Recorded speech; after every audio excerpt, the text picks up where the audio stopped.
Assalamualaikum warahmatullahi wabarakatuh. Selamat pagi, salam sejahtera untuk kita semua.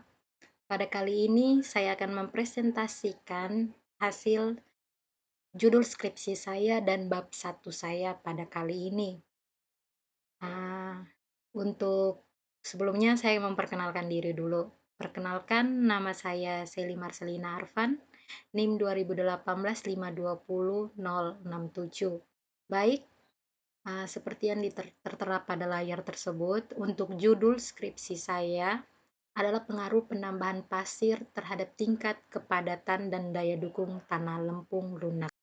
Baik, kemudian kita lanjut pada selanjutnya, yaitu di sini adalah eh, apa yang ingin saya jelaskan setelah ini. Yang pertama, perkenalan diri. Perkenalan diri tadi sudah saya jelaskan sebelumnya. Kita masuk pada description dan kemudian ada pendahuluan, yaitu bab satu saya, dan yang terakhir adalah penutup.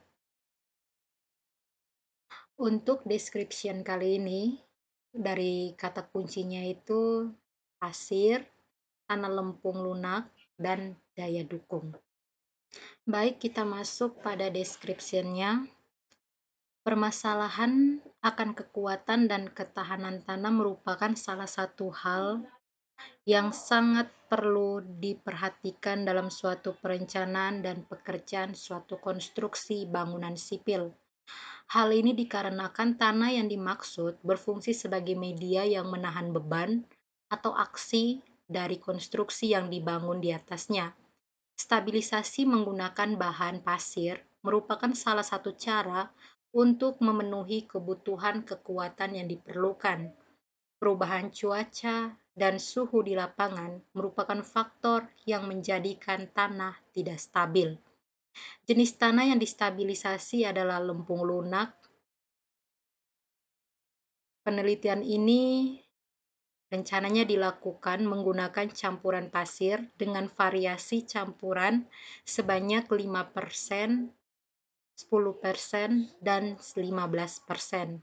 Setelah itu dilakukan pengujian CBR, berat jenis, batas-batas atrebak, dan berat volume untuk setiap sampel. Semakin banyak variasi campuran pasir yang ditambahkan mengakibatkan kadar air semakin menurun, yang akan membuat nilai daya dukung tanah meningkat. Nilai berat jenis dan batas plastis meningkat, sedangkan nilai batas cair dan indeks plastiknya menurun. Uh, Itulah hasil description-nya. Kemudian kita masuk pada bab satu kita kali ini. Yang akan saya jelaskan pada bab satu kali ini, yang pertama tentang pengertian tanah lempung, permasalahan, dan metodenya. Tanah merupakan material dasar yang sangat berpengaruh dari suatu struktur maupun konstruksi dalam pekerjaan teknik sipil, baik itu konstruksi bangunan maupun konstruksi jalan. Konstruksi jalan membutuhkan tanah dasar yang baik untuk meletakkan bagian-bagian perkerasan jalan yang diletakkan di atas tanah dasar tersebut. Kekuatan dan keawetan maupun tebal dari lapisan konstruksi perkerasan jalan sangat tergantung dari sifat-sifat dan daya dukung tanah dasar itu.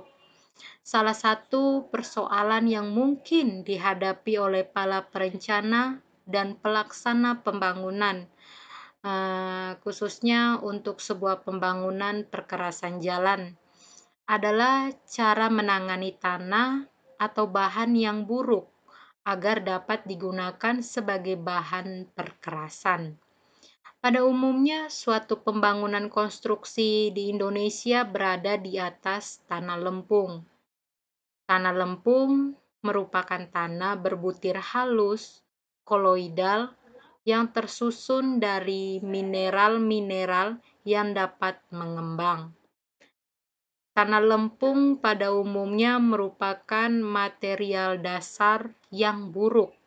Hal itu dikarenakan kekuatan gesernya sangat rendah, sehingga pembuatan suatu konstruksi di atas lapisan tanah ini selalu menghadapi beberapa masalah seperti daya dukung yang rendah dan sifat kembang susut yang besar.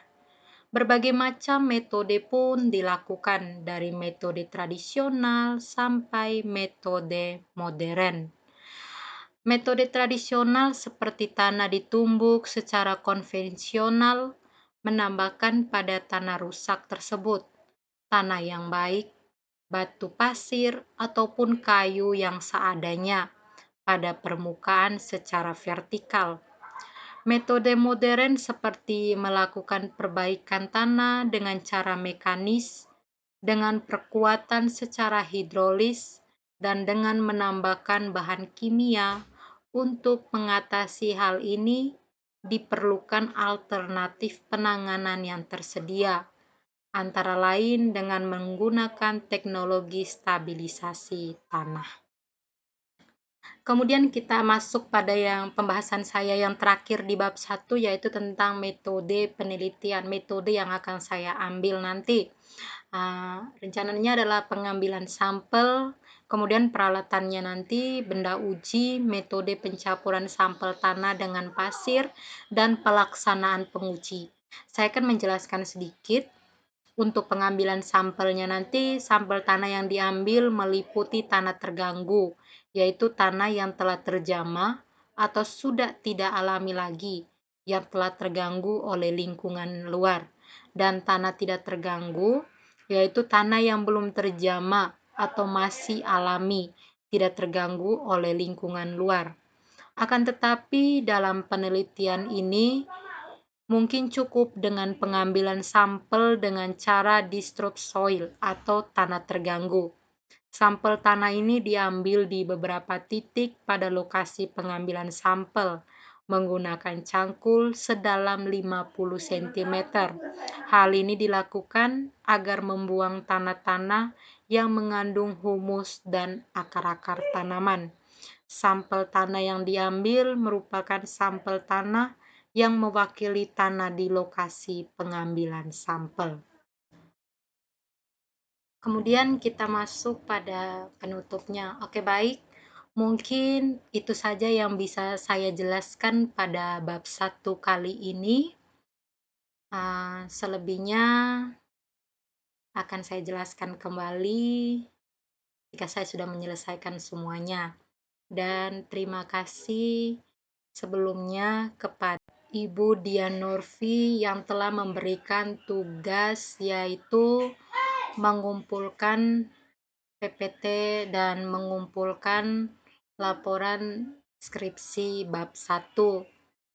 Berkat ini saya agak sedikit paham mengenai skripsi yang akan saya teliti kembali. Terima kasih Bu atas tugasnya.